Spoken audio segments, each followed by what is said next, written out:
네, 안녕하세요. 오늘은 마태복음 5장 38절에서 48절에 기록된 원수 사랑에 대한 본문에 대해서 이야기를 하고자 합니다.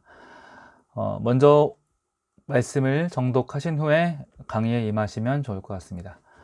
오늘 본문에서 특징적인 것이 바로 5장 48절 말씀입니다. 하늘에 계신 너희 아버지의 온전하심과 같이 너희도 온전하라. 이제까지 마태복음 말씀 중에서 가장 충격적인 것이 하늘 아버지가 무엇을 하시는지 보고 우리도 그렇게 하라는 이 말씀인 거예요.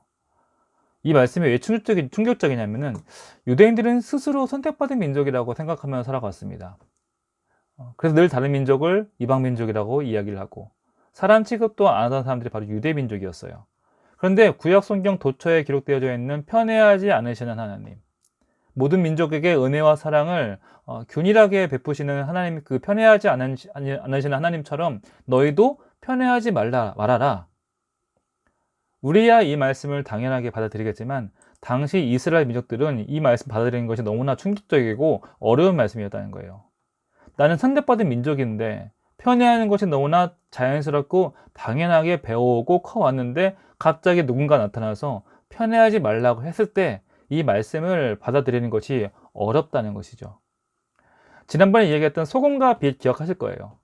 온 세상을 위한 하나님의 그 축복의 통로로서의 소금과 빛의 역할을 해야 되는데 자꾸 이스라엘은 소금통 안에서만 머물러 있다는 것이죠. 도무지 소금 역할을 하지 않는 것입니다. 그래서 예수님께서는 그 소금통에서 꺼집어 내려고 예수님께서 이 땅에 오셨다는 것이죠. 우리가 이 관점에서 이 교회를 바라보면 어떨까요? 교회에서만 머물러 있는 성도, 엄밀히 말하면 성경 입장에서는 성도이기도 하지만 동시에 성도가 아닐 수도 있다는 것입니다.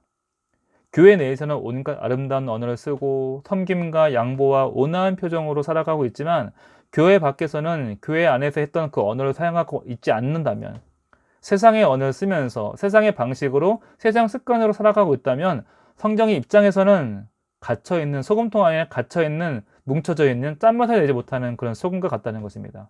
성도가 아닐 수 있다는 거예요. 그래서 예수님은 이런 정글 같은 세상에 내려오셔서 직접 길을 내시고 직접 빛을 비추시면서 너희들 스스로 갈 수 없구나. 그래, 너희들 나를 따라와라. 이것이 바로 산상수훈의 주된 메시지라는 것이죠. 이렇게 배경이 이러합니다. 유대민족과 이방민족 사이의 분열, 그리고 로마 제국에 기생하면서 착취하는 자와 반대로 착취당하는 자 사이의 분열, 그리고 부자와 가난한 자 사이의 분열, 이렇게 분열과 갈등이 극심해지는 이 시기에 갑자기 편애하지 말라는 이 메시지를 소금통에서 그만 나와라, 교회 예배당에서만 머물러 있지 말고 그만 밖에 나와라 하는 이 말씀을 그들이나 우리나 이 말씀을 어떻게 받아들여야 할까?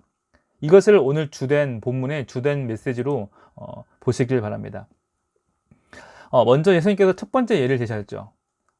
상대방이 나의 오른뺨을 때리거든 왼뺨도 돌려대라. 오른뺨을 때린다는 것은 그 사람이 오른쪽 손등으로 이렇게 때린다는 것을 뜻합니다. 그것은 단순한 폭력이 아니라 모욕을 하는 것이 맞아요. 이렇게 나한테 모욕이 다가올 때, 편애가 다가올 때 어떻게 반응을 해야 될까? 알다시피 구약 율법에서는 따르면은 눈에는 눈, 이에는 이, 상처에는 상처로 똑같이 대응하라고 기록되어 있습니다. 그런데 그렇게 반응을 하면은, 복수를 하면 악순환만 나올 뿐이죠. 그래서 예수님께서는 다른 뺨도 대라고 말씀하시는 거예요. 그래, 네가 때리고자 한다면 얼마든지 맞아주마. 그런데 내가 당신보다 열등해서 맞는 것이 아니라 당신과 대등하기 때문에 맞아주는 것이다. 이 사실을 알려주라는 거예요. 그리고 두 번째에는 나를 법정에 고소하며 내 겉옷을 벗기고 나에게 수치를 주고자 한다면 얼마든지 그 겉옷을 벗어주고 그들이 주고자 하는 그 수치 기꺼이 당해주라는 거예요. 그런데 분명히 알려줘야 될 것이 내가 당신들보다 열등해서 이 수치를 당하는 것이 아니라 대등하기 때문에 당해주는 것이라는 사실을, 이 사실을 상대방에게 심어주고 알려주라는 것입니다. 세 번째예요. 오리를 가자고 하거든 십리를 가져라. 당시 로마 규칙에 따르면은 로마 군인이 민간인에게 1마일을 강제로 가게 할 권리가 있었어요. 약 1.6km인데 반대로 1마일 이상은 또 가게 할 수는 없었습니다. 딱 1마일까지였어요. 근데 예수님은 그 판마저 또 뒤집어 버리신다는 것이죠. 상대방이 그 1마일 이상으로 나에게 무리한 요구를 하면은 그것을 씩씩거리면서 복수할 생각을 하지 말고 기꺼이 1마일을 더 가져서 10km를 더, 우리 심리를 더 가져서 나에게 그 부당한 대우를 하는 그 군인을 놀라게 해줘라 라는 것입니다. 이러한 불의와 폭력의 시대에 있어서 불의와 폭력을 눈에는 눈으로, 이에는 이로 맞서는 그런 승리를 얻어라가 아니라 하나님 방식대로 얻는 승리가 바로 여기에 있다. 이것이 바로 복음이다 라고 알려주시는 것이죠. 여러분들은 복음을 어떻게 알고 있습니까? 복음은 믿으면 구원받는다, 믿으면 천국 간다. 이런 복음은 성경이 말하는, 예수님께서 말씀하시는 복음이 아닙니다.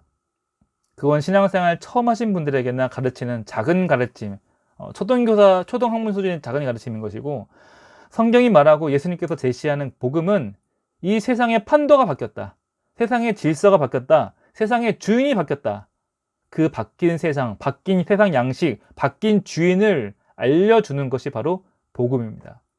그래서 복음은 구원의 기쁜 소식인 거예요. 이 복음의 말씀이 상당히 충격적인 것이, 분노하고 화를 표출하는 것이 너무나 당연한 세상 속에서 하나님 나라를 살아가고 하나님의 백성으로 살아가는 것이 무엇인가라고 질문을 했을 때, 이 본문이 바로 우리의 삶을 바꿀 수 있는 강력한 말씀이 되어지고 재료가 되어진다는 거예요. 정말로 교회가 당신들 예수 믿으면 구원받습니다, 치유됩니다, 회복될 수 있습니다, 이런 메시지도 중요하지만 이런 메시지를 넘어서서 정말 판도가 바뀌어지는, 세상 질서가 바뀌어지는 그런 질서를 선포하고, 세상이 악을 이기는, 사랑이 악을 이기는 세상을 선포한다면 그 교회와 성도는 정말로 세상의 소금, 빛으로 살아갈 수 있게 된다는 것이죠. 이것이 전혀 불가능한 것이 아니라는 거예요. 전에 언급했듯이 예수님께서는 자신이 해보신 일들만 우리에게 권유를 하세요. 예수님은 사람들이 조롱했을 때 거꾸로 반응하지 않으셨습니다. 사람들이 예수님께 덤벼들고 도전했을 때도 오히려 익살스러운 수수께끼와 예화들로 그들을 차근차근히 알려주시고 일깨워 주셨습니다. 그리고 사람들이 예수님을 때렸을 때 예수님께서는 반응하지 않고 그 고통을 그대로 수용하고 받아들이셨습니다. 그리고 사람들이 예수님의 등에 죽음의 형틀, 십자가를 지게 했을 때 예수님은 순순히 그 십자가를 지고 걸어가셨다는 것이죠. 이미 예수님께서 다 해보신 일들이라는 거예요. 그렇기 때문에 내가 다 가봤기 때문에 너희들은 날 따라와 라고 자신에게 말씀하시는 것이죠. 그래서 산상수훈은 이상향이나 이상주의가 아닙니다. 그저 우리의 어떤 행동이 올바른지 가르쳐주는 그런 본문도 아닙니다. 산상수훈 자체가 바로 예수님이시고 예수님의 생애 전부가 바로 산상수훈인 거예요.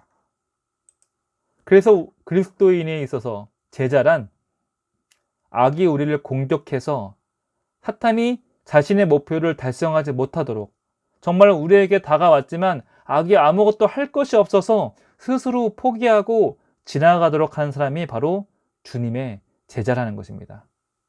사탄을 무찌르고 내쫓고가 아니라 아무것도 할 것이 없어서, 우리에게 찾아왔지만 정말로 아무 영향력도 끼칠 수 없어서 그냥 스스로 가게 만드는 사람, 이런 사람이 바로